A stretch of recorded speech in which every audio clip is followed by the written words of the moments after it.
This is Talk Over Tea, a place for a casual conversation about life and local government. with Kassandra and Claudel Frederic. elected officials from the city of Amesbury, Massachusetts. Relax with us for a moment. The tea is hot.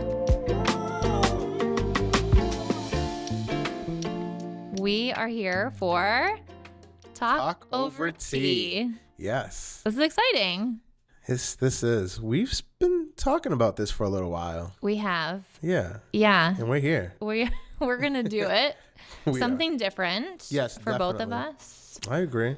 Yeah. This is not my comfort zone, but I do feel like it's going to be awesome. I think this is, I think you're going to shine. Seems like, Yeah. yeah. All right. Cool. Yeah. I I'll think you're going to be take it. great. I have been on the radio before, but new to podcasting. Yeah. So I had a Facebook Live for a long time and have discontinued my Facebook Live and was looking for something new to do. Why? Why did you discontinue the Facebook Live? We were not seeing as many viewers, not live viewers. People seem to be watching after, people watch. I've heard people say they were watching the Facebook Live, at night after they put the kids to bed. They were washing the dishes and sort of catching up on the events and news that I was providing. But I felt like I was becoming sort of like a news reporter, and that is not the gig I was going for. No. So, we started the Facebook Live during the pandemic, and people were really watching a lot at that point in time. Yeah. And it was live, and everybody was at home, and so they were all tuning in, and the viewership just sort of rolled off. Got it. And I was looking for something new, so we're gonna try a podcast. Well, this is definitely not going to be like we're not going to be news anchors here. Right. So it's gonna be a different flavor. Yeah. More casual, right? Mm-hmm. So hence the name Talk Over Tea. Let's chat about that. Yeah. Like, the name Talk Over Tea. Why? So I came up with a name. Yes, you did. And I love that you love it. Yep. But so at work for me, when I book a meeting with someone, we always say, do you want to meet at the office or do you want to go out for coffee? Like, do you want to go grab coffee? But I don't drink coffee. Yep. So I actually do have colleagues and friends who have picked up on that, and we meet to talk over tea and actually use that now. And I've used it in I've used it on social media and things too, and it kind of works. But it's actually really hard to find coffee shops with. I actually only drink decaf or caffeine-free tea, and it can be hard to find. So it's so I'm conscious about saying it, and to me, it's more of a casual meeting. It's a chance to just catch up, take things out of the office and chat, and that's what we're going for. Yeah, so a I chance like to it. just talk about what's going on, a little bit about business, a little bit about life, and Keep it casual. yeah, Definitely. That's huge. I like it. So we brought our tea. Yes. What do you have for tea today? I have, it has elderberry. It's a, Ooh. yeah. So it's a green tea with elderberry. Fancy. Yeah. And yours? I have, I'll forget the name exactly, but it's like a raspberry fizz. And it's actually the only tea I ever buy. You find one and just stick to it. No? No. Do you like to switch things up? You know what? I'm not faithful to a certain tea. I'm a real creature of habit, you'll learn. All right. Yeah. But when not I go quite. out to a coffee shop, when, have to find my tea, I have learned that the cranberry apple ginger tea is a caffeine-free tea, and a lot of our local shops have it. So that's my go-to if I'm going out. Wow, you got this tea thing on lock. See? Yeah. Yeah. All right. Well, when you don't drink coffee, you gotta Yeah. you gotta find the alternative. So Well, yeah. for our viewers, Yes. they don't have to be tea drinkers. You don't. No. Or coffee drinkers. You could just literally be somebody that doesn't have much time Yes. to kind of meet with us or For the formal meeting. Yeah, right. So this formal is the meeting. casual Yeah, way very to casual, yeah. talk to the two of us. So Yeah. we didn't start by introducing ourselves. Yeah. I'm Kassandra Gove. I'm the mayor of our wonderful city of Amesbury, Yes. and you are? Claudel Frederic, and I am a newly elected city councilor in Amesbury. Right. So the formal meetings with Yeah. us, where you might want to learn about what's going on in our local government, and maybe you don't live in Amesbury, but you're curious about local government. This is the alternative Yes. to learn about those things, but on your own time and Exactly. at your convenience. At your convenience, 100%. Yeah. Because literally, I feel like people wake up and they are on 100. A lot Yeah. of people don't even know what day of the week it is sometimes because they're so busy. Yeah. So I think bringing this podcast to them allows people to kind of listen to these things, like you said, at their convenience, which is Right. huge. So hopefully we touch a good amount of audience, you know what I mean? Here, Yeah. and people tune in. Yeah. Hopefully it's something, you can just listen to. Maybe you take it with you on a walk, but Yeah. otherwise you could be multitasking, which we do so often, like I said, doing the dishes, doing the laundry, whatever it might be. Maybe you're commuting and Yeah. you can pop your headphones in and Changing learn a a little diaper. something. There you go. Yeah. Right. We've got to multitask. We do it so often, but something, we'll have relatively short episodes and topics that are of interest. Mm-hmm. And yeah, we hope that folks tune in Yes. to find out what's going on. And if you don't know much about local politics, at least you'll start to learn some more about it. Yeah. That's the hopes here. Right. Right. And we're not just going to talk about politics, even though that's a lot of what I do. Right. Well, we We've want to talked break that. before. Yeah, we definitely want to break that, right? We want people to realize that outside of politics, we have a life. Yeah. Outside of even work, we have a life. So kind of if people could interact with us like that locally in the city, Yeah. I think it would benefit everybody, like all of us, you know what I mean? It's like they could have these conversations with us. Right. Like, oh, they don't have to say, oh my God, it's the mayor. Yeah. I don't want to talk to her. Or, you know what I mean? Whatever it is. So Yeah. we'll break the barriers here. Right. What do you always ask me every time I see Claudel? He says, Oh, like, are you going to do anything outside of like Kassandra Mayor? Like, yeah. You know? What'd you do that wasn't Mayor Kassandra? And I am always Mayor Kassandra, but but a lot of what I do is for fun, and it may just be something in the community, and people see me there, and they're they do say, oh, that's the mayor, but one of the reasons I ran for office was to really make the mayor's office more approachable, so people could see me as their neighbor, as someone just like them, and I think it's important that people call me Kassandra, and that I go grocery shopping, I go for walks, I work out, I do all the same things, and and have a life, like you said, outside of the office too. So so we're going to talk a little bit about that too. I don't think people even notice that. Yeah. They probably don't even realize that. They're like, well, so she does regular things. Huh? Yeah. They see me out. out at restaurants and around town, and so we're that's gonna talk about all things life and work, and what else did we want to talk about today to get folks started? So we'll give everybody a glimpse of who we are and what we did before this. We'll talk about that. We'll talk about a little bit more in depth about local politics, of course.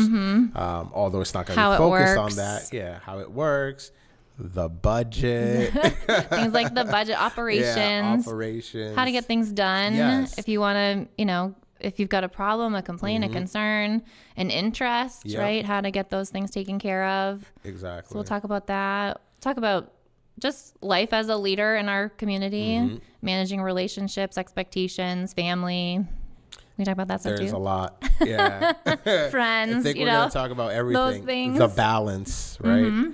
Because the balance is not always easy, right? So we'll definitely talk about that too. Yeah. I think, just humanizing what we do, basically. Right. So why did you run for office? What made you decide to even take this leap? Well, for me, it started, Yeah. like I'd say, during the George Floyd situation. Basically online, there was a lot of big energy. Yeah. A lot of people full of emotion, angry about things, but it kind of just stayed online. It didn't go further than that. Yeah. And in order to make any difference, I feel like it has to start locally.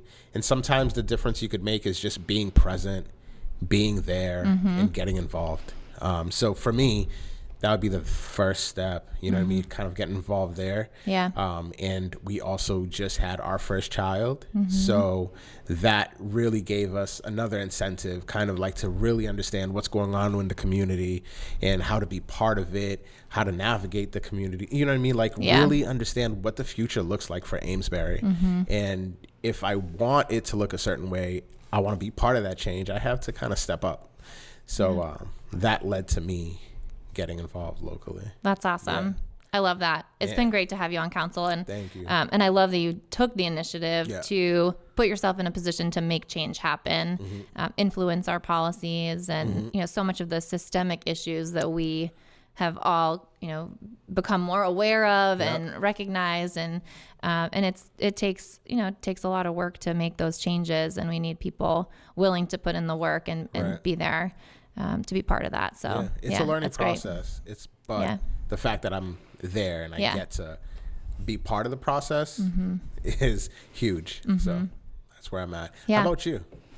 I decided to run, it was 4 years ago, and I grew up in Amesbury, so I have a long family history here, know a lot about Amesbury, and I went away for college and grad school and had worked in other places, other organizations, and just sort of collected a lot of experience in community building, constituent relations, communications, and as I got more involved, I just really felt like it was an opportunity for me. It was a place where I could make a difference, and I could bring all of the skills that I had to make Amesbury the best that it could be. And I was at the time working as our Chamber of Commerce director, and just loved, and I was a realtor for the same 5 years. I worked in both positions and spent every day just really championing Amesbury and talking about how great it was. And being the mayor was sort of, to me, the next place that I could go to be Amesbury's champion and sort of represent our community and on a bigger stage, and have loved doing it. So I felt like I could make a difference and get involved, and decided to run for office, and won that first year, and have been reelected twice, and started my third term this year. So it's been really exciting, and I have had tremendous opportunities to represent Amesbury and make a difference and get involved. So it's been a lot of fun. That is awesome. And with Amesbury being like the community that it is, right? I feel like it's very easy to highlight a lot of the good in Amesbury. Oh, yeah. And it's amazing. And I feel like being in leadership in Amesbury, it's kind of like that's what you want to do. Yeah. You want to highlight all the good things in Amesbury. Of course, there's change that needs to happen. Yeah. But we're working on it on the back end, right? But highlighting Amesbury for what it is I feel like the ultimate goal. Like, and as a leader, I feel like you're doing a great job at that. You know what I mean? And I feel like just in general, all of us should be doing that. You know what I mean? Highlighting Amesbury. So. Yeah, having a team, from the council, obviously as the legislative body, and then from my office and our department heads, and then our community partners too, the Chamber of Commerce, and so many other local nonprofits who are just all being, acting as such incredible cheerleaders and champions. And, it feels like we're all rowing in the same direction. We're so proud of Amesbury, and we have so much to share and celebrate. And, people notice there's a lot of people moving here. We're going to talk more about the fact that, you work with those people, you're a realtor. And they want to be here. And for so long, people talked about Amesbury as being this sort of hidden gem, or, that they were talked about Amesbury being, I'm going to forget it. We talked about it, sort of being up and coming. It's up and coming. Amesbury's up and coming. Oh, it's here. And and so I've heard people say, you're not up and coming anymore. Like you made it. Oh yeah, no. Amesbury, and it's just really exciting that people, again, people really want to be here, and it's a community where we have this really nice blend of folks who grew up here, have many generations of family history here, and a lot of new people moving in, but. We blend really well. The people who grew up here, we're so excited that people want to live here with us. Like you want to be in Amesbury, that's amazing. That's it. And so it's an exciting time for us, and There's so much going on. And like you said, there's always more that we can be doing and more work. But every once in a while I see posts on, we have community Facebook pages, discussion boards and things, which many communities do. And every once in a while I see a post that's just like a beautiful picture or a story, and people just say, we're so lucky. We're so lucky to live here. I just saw one even the last couple of days here. And that is like, that's why we do what we do. Right. And that's what we're here for. As we move forward, like Amesbury, I guarantee is going to become an even more inclusive community. Yeah.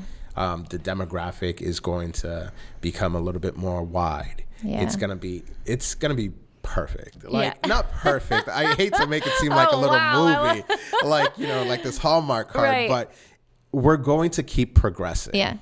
And that's what excites me about Amesbury. It's great. A small enough community where we could make a big deal, and we could like lead amongst our region here. Yeah. Like, so it's great. Yeah. Yeah. And it's, even when you say that, I think, we have a responsibility as the leaders to think about how that growth happens. Yeah. Right. We have a real responsibility for ensuring that we still respect and maintain the historic integrity of the community, the character that we all love, right? Like there's certain aspects of our community that we don't want to change, that sense of community that we have. A lot of people say, well, you're a city, but we feel like a town. And so doing that really carefully is important. Yeah. And, a lot of things we do, we engage a lot of stakeholder feedback and, just ensure that people have a voice and that we do this together. And, we do have a real opportunity and there's a lot of good things happening, and we want everyone to feel like they're part of it. Yeah. Yeah. I think that's fair. Awesome. I feel like these are all characteristics of Amesbury for sure. Yeah. Yeah. Yeah. If Amesbury was a person, it would probably be on this show talking over tea. I love it. Yeah. That's great. So that's what what we're here for. Exactly. That's it. Well, with that, I don't know that we could add much else for today. No, but that's what they're going to expect. There you go. We're good there. Talk over tea. All right. Yeah. So come back again. We're going to have another meeting to talk over tea. I like it. Right. Let's do it. All right. Cheers.